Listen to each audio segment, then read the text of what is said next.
E com a taxa Selic no patamar de 14,25% ao ano, a inflação acima da meta e o dólar operando em ritmo de alta volatilidade, as atividades no mercado financeiro passam por uma recomposição de forças. Para entender o que o investidor deve preparar para o segundo trimestre, a gente conversa agora com ele, com Thales Barros, que é líder de renda variável da W1 Capital, que já está aqui comigo. Thales, bem-vindo aqui à nossa programação, meu querido. Muito obrigado. Bom dia, Débora. Thales, vamos lá, né? O mercado entrou um ano esperando uma trajetória mais clara de queda de juros, mas hoje existe uma discussão até do que poderia ser o piso da Selic, né? Até onde realmente o Banco Central vai conseguir continuar a juros. O que muda principalmente na visão dos investidores para ao longo desse restante do ano de 2026? Qual que é o principal risco de posicionamento para quem ainda insiste em continuar naquela aposta de mais corte de juros pelo Comitê de Política Monetária? Claro, vamos lá. O momento atual, ele é um momento de atividade econômica bastante aquecida, com o mercado de trabalho seguindo bastante resiliente e a inflação ainda acima da meta. Então, apesar do corte recente que nós pudemos observar, o impacto, ele é prático, de fato, ele é um tanto quanto limitado. A gente ainda segue com uma taxa nominal ainda bem alta, o que deixa instrumentos, sobretudo indexados à Selic, bastante competitivos. E quando a gente confronta isso com a performance da Bolsa Brasileira, ela chega já no segundo semestre com um nível de desconto maior do que quando encerrou ali, pelo menos até meados de abril, né, com uma leitura um pouco mais defensiva. Então, a conclusão que se chega, ponderando essas duas variáveis, é que a gente segue ainda com um nível de juros deixando o investimento pré-fixado sendo o porto seguro, né, ali de curto prazo, com a inflação de médio e longo prazo, eliminando aí a incerteza sobre um futuro da manutenção do poder de compra, e a classe pré-fixada exigindo bastante cautela, sobretudo no ciclo atual. Acho que o que dá para a gente resumir em uma frase é basicamente ajustar as velas para um juros maior do que se esperava, um juros terminal para 2026, do que se esperava no início desse ano, ali em meados de janeiro. Bom, agora com essa Selic em 14,25 e inflação, né, ainda também acima da meta, o Brasil vive aquela rara combinação, mas que para a gente aparentemente não tem sido mais tão rara nesses últimos meses, que é de juros reais ainda bastante elevados, Thales. Historicamente, esse ambiente costuma premiar quais classes, né, de ativos e punir quais estratégias de investimento? Juros altos, eles tendem a entregar um pré-fixado, né?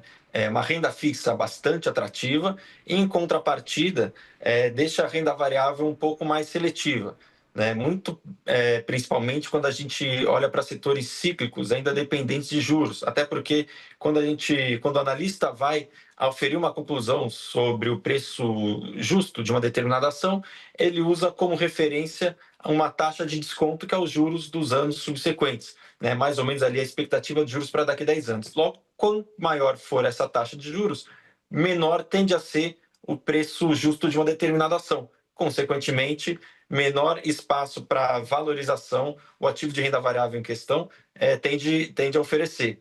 E aí isso daí acaba oferecendo uma oportunidade valiosíssima dentro dos investimentos em renda fixa ali da carteira dos investidores.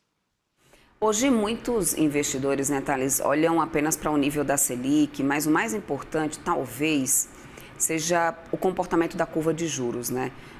O que a curva tem dito hoje sobre os riscos aí que o mercado enxerga, tanto para 2027 como para 2028?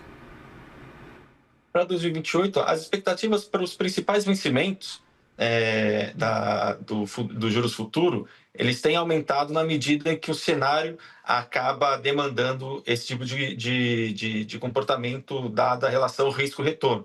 Então, eu acredito que as expectativas dos juros daqui 5 a 10 anos sejam com base no cenário atual, sem considerar fatores domésticos ainda, que também tendem a fazer mais preço a partir de setembro, outubro, os juros ainda maior do que a gente está vendo, considerando a Selic terminal ali das expectativas para o final desse ano. E o dólar, né? Porque o dólar tem mostrado em momentos de forte volatilidade, né? mas sem uma tendência muito clara. Para o investidor brasileiro, a internacionalização, né, de ativos, de carteira, por exemplo, continua ainda sendo uma proteção necessária, Thales, na tua visão, ou passa a ser mais também uma estratégia apenas de diversificação e crescimento? Não, eu acho que ela se faz imprescindível, sobretudo no cenário atual que a gente está atravessando. Né? A gente está vendo um movimento de juros maiores, né? Das expectativas de uma manutenção de juros em níveis elevados, não só no Brasil, mas nas principais economias do mundo, e isso tende a refletir na relação risco-retorno que o investidor e o próprio investidor institucional enxerga dentro das rendas fixas, né? Sobretudo nos títulos públicos. Então, eu acredito que na medida em que o investidor veja esse cenário se materializar de fato, como já está acontecendo, a tendência é que o dólar venha a apreciar frente às principais moedas ali, enfim, ao redor do mundo, e o real não é diferente, e, consequentemente, a dolarização da carteira, né, seja via ETF, via BDR, via a própria divisa estrangeira, o próprio dólar em si, acaba se fazendo indispensável dentro de qualquer carteira, para qualquer estratégia, independente do perfil do investidor. E, Thales, a gente também já está vendo um Federal Reserve muito mais cauteloso do que se imaginava lá no início do ano, né? Até que ponto você acredita que a valorização dos ativos brasileiros nesse segundo semestre já pode ser diretamente impactado por essa tendência de manutenção de juros e até mesmo de elevação de juros pelo Federal Reserve ainda esse ano? Eu acredito que existe uma defasagem entre, de fato, uma decisão de política monetária lá nos Estados Unidos e o impacto real nas demais economias. Né? Existe, claro, a questão especulativa, que no curto e curtíssimo prazo tendem a movimentar bastante e trazer, consequentemente, uma volatilidade, uma oscilação maior, mas eu acredito que a gente ainda pode ver esse cenário, enfim, ter novos capítulos ali, pelo menos até o final desse segundo semestre. E existe algum setor da Bolsa Brasileira que pode estar sendo subestimado no mercado nesse momento, na tua visão? Onde que você enxerga talvez alguma assimetria que seja interessante entre um risco, né, percebido e também um potencial, talvez, de retorno?